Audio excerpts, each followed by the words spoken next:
इसके लिए एक पॉइंट आपसे कहता हूं, हम सब ने सुना होगा, थोड़ा कंट्रोवर्शियल किसी को लग सकता है। अलेक्जेंडर आया, पोरस को हराया, पोरस को बंदी बनाया, फिर पूछा कि तुम्हारे साथ कैसा बर्ताव किया जाए, जैसा एक राजा दूसरे राजा के साथ करता है। पोरस को छोड़ दिया, वापस गया। रास्ते में एक ट्राइबल ने उसके ऊपर अटैक किया, जिसमें उसको चोट लग गई, और चोट लगने के बाद वो घायल हो गया, और रास्ते में अलेक्जेंड्रिया में उसकी डेथ हो गई। यही हम लोगों ने हिस्ट्री में पढ़ा है ना। पहली बात, भारतीय इतिहास में अलेक्जेंडर के आक्रमण का कोई उल्लेख नहीं है। सारा उल्लेख ग्रीक हिस्टोरियंस की तरफ से। दूसरी बात, दुनिया में कोई और उदाहरण आपको याद है जो जीतती हुई फौज वापस चली गई हो? और अलेक्जेंडर जो मैसिडोनिया से लेकर पर्शिया तक जिस राजा को जीता, उसका सर धड़ से अलग कर दिया, और यहीं उसके हृदय में इतनी करुणा उत्पन्न हो गई कि उसने पोरस को छोड़ दिया। तीसरा, विश्व विजय करती हुई लौटती सेना पर कबीलों ने अटैक कर दिया। हकीकत यह रही होगी कि जो अलेक्जेंडर और पोरस की कहानी सुनाई जाती है वो भारतीय परंपरा के अनुरूप ज्यादा है। हमारे यहां राजा हारता था, दूसरा राजा कहता था सम्मान पूर्वक रहो और जाओ, छोड़ देता था। जैसे पृथ्वीराज चौहान ने मोहम्मद गोरी को कई बार छोड़ा। कर्नल जेम्स टॉड, जिन्होंने एक बुक लिखी है annuls and antiquities of Rajasthan, उन्होंने लिखा है कि भारत के जो हिंदू राजा थे उनके लिए युद्ध जीवन मरण का प्रश्न नहीं होता था, शक्ति प्रदर्शन के टूर्नामेंट की तरह होता था। वो स्पोर्ट्समैन स्पिरिट से युद्ध लड़ते थे, युद्ध खत्म होने के बाद छोड़ दिया करते थे। लॉजिकल ये है कि अलेक्जेंडर हारा होगा, बंदी बनाया गया होगा, पोरस ने उसको छोड़ दिया होगा, और हारी हुई फौज पे ट्राइबल्स अटैक करते हैं। हॉलीवुड की मूवी देखिएगा, अलेक्जेंडर, उसमें दिखाया गया है कि वो हार गया था और युद्ध में घायल हुआ। और उसके बाद सुनिए, एक हारी हुई फौज जा रही थी जिसका राजा रास्ते में मर गया। अब वो फौज जो बड़े जलवे से निकली थी अपने देश से कि विश्व विजय करने जा रहे हैं, क्या कहानी सुनाती अपनी जनता को कि हम गए, हार के वापस आ गए, और राजा रास्ते में मर गया। उसे कुछ तो बताना ही था कि हम क्यों वापस आए। तो कहानी उसी हिसाब से बनाई गई, और धीरे धीरे हमको ये बात समझ में आ गई। दूसरा उदाहरण देता हूं, Aryan invasion theory. Aryan invasion theory कब आई? 1850 के आसपास। क्यों आई 1850 के आसपास? Sanskrit is the mother of all the languages, ये कहने वाला कोई हिंदुस्तानी नहीं था, सर विलियम जोन्स थे, जो कि ये कलकत्ता हाई कोर्ट के जज थे ब्रिटिश टाइम में, जिन्होंने Royal Asiatic Society of Bengal बनाई। पर उन्होंने ये सिद्ध कब किया? 1780 और 90 के आसपास। अब ये फॉरेनर्स के लिए बहुत बड़ा झटका था कि आप तो हुकूमत कर रहे हैं और आप जिसको गुलाम बना के बैठे हुए हैं उसकी लैंग्वेज की सुपीरियरिटी आपसे ज्यादा है। फिर उन्होंने कहा भारत एक देश था ही नहीं कभी, it was never a United country. तो 1837 में जेम्स प्रिंसेप ने अशोक का साम्राज्य खोज लिया। अब ये पता चला कि इतना बड़ा एंशिएंट एम्पायर था, बर्मा से लेके और अफगानिस्तान तक एरिया में यूरोप के बराबर, आबादी में यूरोप से डबल, इजिप्ट से लेके जापान तक उसका इंपैक्ट था। तो अब क्या करें? अब तो पॉलिटिकली भी हमसे सुपीरियर दिख रहे हैं, नॉलेज में भी हमसे सुपीरियर दिख रहे हैं, लैंग्वेज में भी हमसे सुपीरियर दिख रहे हैं। तो अब एक ही तरीका है कि ये सुपीरियरिटी हम लेके आए थे, और वहां से आर्यन इन्वेजन थ्योरी आकर खड़ी हो गई। तीसरी फॉल्ट लाइन हमारे यहां बनाई जाती है, दलित समाज को स्थान नहीं दिया जाता था, उनके साथ बहुत भेदभाव किया जाता था। मैं पूरी विनम्रता से पूछना चाहता हूं, भारतीय संस्कृति के दो सबसे बड़े महाकाव्य रामायण और महाभारत, दोनों के रचयिता कौन? महर्षि वाल्मीकि। आज की परिभाषा के अनुसार जो वाल्मीकि समाज है वो किस कैटेगरी में आता है? दलित। महर्षि वेदव्यास कौन? आज की परिभाषा के अनुसार कौन? सहजी समझा जा सकता है। और अगर यह सत्य था तो संत दादू, संत नामदेव, संत रैदास, संत कबीर, दक्षिण भारत के संत थिरुवल्लुवर, ये सब उस वर्ग में पैदा होकर सम्मानित संत हुए। रानी झलकारी बाई, ऊदा देवी पासी, राजा बिजली पासी राजा भी हुए। और यथार्थ कई बार हम लोगों से ऐसा घुमा के छुपा दिया जाता था कि कई बार हम समझ ही नहीं पाते थे कि इसमें फैक्ट क्या। जैसे हम और आप सब ने सुना होगा जब गुड़गांव का नाम गुरुग्राम किया गया तो बहुत से रैशनलिस्ट खड़े हो गए, ये द्रोणाचार्य के नाम पे गुरुग्राम क्यों करना, इन्होंने तो एकलव्य का अंगूठा कटवाया था। और एकलव्य तो दलित था, उसके साथ बहुत बड़ा अत्याचार किया गया था। कहीं ना कहीं हम सबके भी दिमाग में यह बात है, ईमानदारी से अगर हम कहें, हमारे पास उसका कोई रैशनल उत्तर नहीं है। आप लोगों को भी ऐसा लगता होगा ना, और उसका कारण जानते क्या है? महाभारत में एकलव्य का उल्लेख कहां है? आप लोगों में से कितने लोगों ने पढ़ा है? हमारे में से 99 लोगों ने वो नहीं पढ़ा। इवन चैप्टर भी नहीं पता होगा किस चैप्टर में एकलव्य का उल्लेख है। एकलव्य का उल्लेख महाभारत के वन पर्व में आता है। जब वो घटना है ना कि वो कुत्ते के मुंह में इतने सारे बाण थे और जब निकाला तो एक भी जगह पे उसके खून नहीं लगा हुआ था, तो अर्जुन चकित हुए कि इतना बड़ा धनुर्धर कौन आ गया। तो वो एकलव्य प्रकट होता है और द्रोणाचार्य उससे पूछते हैं तुम्हारा गुरु कौन है? तो वो कहते हैं आप ही है मेरे गुरु। उन्होंने कहा मैंने तो तुम्हें देखा नहीं, मैंने तो कभी जाना नहीं, तुम गुरु कैसे हो गए? एकलव्य तुम अपना, वो पूछते हैं बालक तुम अपना परिचय दो। तो एकलव्य कहता है मैं मगध नरेश जरासंध के प्रधान सेनापति हिरण्यधनु का पुत्र Eklavya. He was a son of the chief of the arm forces of Magadh. अब दो में से एक बात मान लीजिए, जो कहते हैं या तो मान लीजिए कि दलित कमांडर इन चीफ होते थे या एकलव्य दलित नहीं था, और दोनों ही नहीं मानेंगे और दोनों ही बातों को अपने अपने हिसाब से प्रयोग करेंगे। और वहां पर उल्लेख ये नहीं है कि तीर चलाने से किसी को रोकना है। तीर तो भील भी चलाते थे। याद करिए महाभारत के अंतिम समय में, पुरुष बलि नहीं होते समय हो तो बलवान, भीलन लूटी गोपिका सोई अर्जुन सोई बाण। बात यह थी कि दिव्य अस्त्र यानी डिवाइन वेपन्स वो चलाने का अधिकार किसके पास होना चाहिए?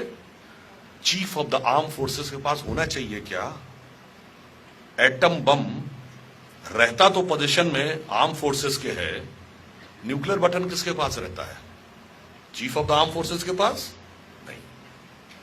किसके पास रहता है? प्राइम मिनिस्टर के पास। तो दिव्य अस्त्र का संधान सिर्फ राजा करेगा, यह सिद्धांत है।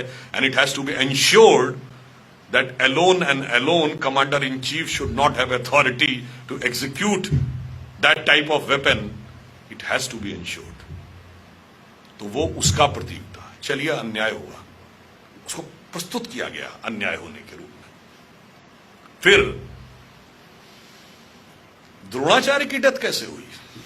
जब द्रोणाचार्य को अपने पुत्र अश्वत्थामा के मृत्यु का समाचार मिलता तो उन्होंने तो सारे अस्त्र शस्त्र सिखाए थे, उन्हें क्रोध आता है, अभी लो ब्रह्मास्त्र का संधान करता हूं, खत्म करता हूं पांडवों की सेना। जैसे ही वो संधान करते हैं तो भरद्वाज ऋषि समेत उनके पूर्वज प्रकट होकर कहते हैं क्या कर रहे हैं भाई, ये मर्यादा का अतिक्रमण है। You are not the owner and executor of this knowledge, you are the trustee of this knowledge. Like atom bomb बनाता कौन है? डीआरडीओ। टेक्नोलॉजी किसके पास है? डीआरडीओ के पास। चलाने का अधिकार किसके पास होगा? प्राइम मिनिस्टर के पास। Cabinet committee on securities will take a decision when it is to be used. The same thing was there. Dronacharya was DRDO, Eklavya was chief of the arm forces, but it has to be ensured that the nuclear button should always remain with the king. अब द्रोणाचार्य को लगता है कि अब अगर मैंने संधान नहीं किया तो पुत्र के मृत्यु का बदला नहीं ले सकता, और किया तो मर्यादा का हनन होता है। तो वो मर्यादा का हनन नहीं करते हैं, निराश होकर सारे अस्त्र शस्त्र छोड़कर जमीन पर बैठ जाते हैं और उनका सर काट दिया जाता है। So the fundamental principle is कि दिव्य अस्त्रों का संधान सिर्फ हेड ऑफ द स्टेट करेगा। इसके अनुपालन के लिए यदि एकलव्य का अंगूठा कटा तो उसी के अनुपालन के लिए द्रोणाचार्य का सर कटा। मगर चूंकि हम लोगों ने वो चीजें पढ़ी नहीं और अपने हिसाब से वो चीजें जो हमें बताई गई उससे हम कहीं ना कहीं वो लोग जो एजेंडा था ना कि हम ग्लानि हमारे अंदर होनी चाहिए, वो सेटल हो गए। दूसरा इशू बताया जाता है साहब, सीता जी को भगवान राम ने भेज दिया, बड़ा गलत काम किया, तो महिलाओं के साथ इतना बड़ा अत्याचार होता था, उनको वन भेज दिया, वनवास दे दिया। ठीक है साहब, सीता जी को तो वनवास भगवान राम ने भेजा, ये राम को वनवास किसने भेजा था? कैकेयी ने भेजा था ना। अब बताइए, दुनिया किसी वर्ल्ड की किसी कल्चर में एक वुमेन की इतनी पावर थी कि राजा को अपना डिसीजन बदलना पड़े, सौतेला बेटा उसकी वजह से जंगल में जाने को तैयार हो जाए, और राजा दशरथ ने पुत्र भी छोड़ा और प्राण भी छोड़े। एक कहावत है ना, प्राणन ते सुत अधिक है और सुतते अधिक परान, और ते दूनो दशरथ तजे वचन न दीन हो जान। यानी लोग कहते हैं ना सबसे ज्यादा प्यारा क्या होता है, प्राण या बेटा, और वो दोनों ही उन्होंने छोड़े मगर वचन नहीं छोड़ा। ये पक्ष नहीं बताया जाता है, क्योंकि माता पिता कहने में मां बेटा तो कोई ना कोई किसी का होगा, वर्ग नहीं है जिसमें डिवीजन किया जा सके। द्रौपदी को जुए पे लगा दिया है तो बहुत गलत बात थी, उससे पहले 5 भाइयों को भी तो जुए पे लगाया। बताइए, हस्बैंड वाइफ का एक दूसरा ज्यादा हक है या भाइयों का? मगर भाई भाई को नहीं बना सकते, को भाई भाई कोई ग्रुप नहीं है समाज में। मैं किसी का भाई हूं, कोई मेरा भाई है, पर स्त्री पुरुष 2 वर्ग हैं, इसमें टकराहट पैदा करो, जितना टकराहट पैदा कर सको। और ध्यान नहीं रहता होगा बहुत सी चीजों में, रामायण और महाभारत दोनों का अंत कहां पे होता है? रामायण का अंत भगवान राम के राज्याभिषेक पे नहीं होता। जब अश्वमेध यज्ञ का घोड़ा लवकुश पकड़ लेते हैं, भगवान राम की सारी सेना को परास्त कर देते हैं, भगवान राम स्वयं युद्ध करने के लिए आते हैं, तब सीता माता आके कहती हैं युद्ध मत करो, ये तुम्हारे पिता हैं। तब भगवान राम अपनी गलती पर पश्चाताप करते हैं, उनसे कहते हैं कि आप वापस चलिए। सीता जी नहीं जाती हैं और धरती में समा जाती हैं। This is the end point of Ramayana. And end point of Mahabharata क्या है? युधिष्ठिर के राज्याभिषेक से नहीं, न यादवी वंश के समाप्त होने से।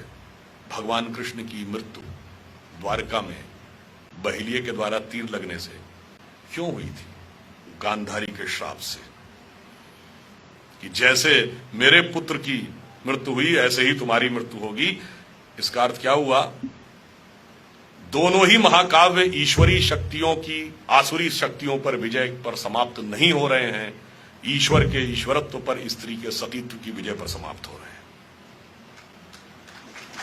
मगर इसके बावजूद हमें दूसरे ढंग से बताया गया। मैं सिर्फ ये कहना चाहूंगा, जितने भी फॉल्ट लाइंस हैं, आप थोड़ा थोड़ा एनालिसिस, इसमें मैंने आपको कोई भी ऐसी चीज नहीं बताई जो आप सबको नहीं पता थी। केवल यह है कि हमने उसका कनेक्शन नहीं स्टैब्लिश किया था। कनेक्शन एस्टैब्लिश करिए, एवरीथिंग विल बी क्लियर। और मैं सिर्फ ये कहना चाहता हूं अंत में, परिवर्तन का काल चल रहा है और परिवर्तन का दिशा निर्देश उंगली करती है। उंगली को सही ढंग से प्रयोग करेंगे तो सही दिशा में देश जाएगा। और यह भी आप तय मान लीजिए कि ये डिसाइडेड है, this is decided by destiny कि ये होना है। आप कहेंगे कैसे मान ले जी? मैं आपसे पूछता हूं, 1 जनवरी 1901 को जब इस देश में सूरज उगा तो इस देश में किसकी सरकार थी? अंग्रेज की। 1 जनवरी 1951 को किसकी सरकार थी? कांग्रेस की। और 1 जनवरी सन 2001 को जब 21वीं सदी के पहले सूरज की पहली किरण इस धरती पर पड़ी तो किसकी सरकार थी? अटल जी के नेतृत्व में हमारी सरकार थी। और अगले दशक में मोदी जी के नेतृत्व में स्पष्ट बहुमत आया। इसका मतलब क्या हुआ? यह नियति का संकेत है। This is the design of destiny. जिस तरफ हम जा रहे हैं, जो मैंने पहले कहा था, हर 20 साल में बदल रहा है। अब आप ये समझ लीजिए कि भगवान कृष्ण ने भी जब गीता में पूरा उपदेश दे दिया था, उसके बाद भी अर्जुन को कॉन्फिडेंस नहीं आया था। जब तक भगवान ने विराट रूप दिखाकर कहा, देखो ये तय है, ये होना है और तुम्हें राज करना और इन्हें जमीन पे पड़े होना है। तो अर्जुन ने कहा, महाराज जब ये तय ही है तो फिर काहे बात का खून खराबा करना? आप पलक झपकाइए और ये सिंहासन पे मैं बैठा हूंगा, ये जमीन पे पड़े होंगे। तो भगवान कृष्ण ने कहा, देखो तय तो है, मगर मिलेगा कर्म के सिद्धांत के अनुसार, हम उसे बदल नहीं सकते। इसलिए डेस्टिनी तय है, बदलना तय है, बस आपको उतना काम करना है। जैसे आपके मोबाइल में कोई गीत रिकॉर्डेड है तो बजना तो उसका तय है, बस एक बार पुश बटन यूं करना है और आप देखिए उसके बाद बजना शुरू हो जाता है। इसलिए अंत में कहते हुए अपनी बात समाप्त करूंगा कि India is considered as the youngest nation in the world. This is truth, but this is half truth. The full truth is that we are youngest nation and the oldest civilization. We are having a promising future and the golden past. And it is only India which can give the solution to the entire world for all when it is called the clash of civilizations. We are the only having capability to give a coherence in the various clashes because we are having capability to create coherence in the divergent issues. इसलिए मैं सिर्फ ये कह के समाप्त करूंगा कि गौरवशाली था भूत, भविष्यत भी महान है। गौरवशाली था भूत, भविष्यत भी महान है, अगर संभालें आप उसे जो वर्तमान है। धन्यवाद।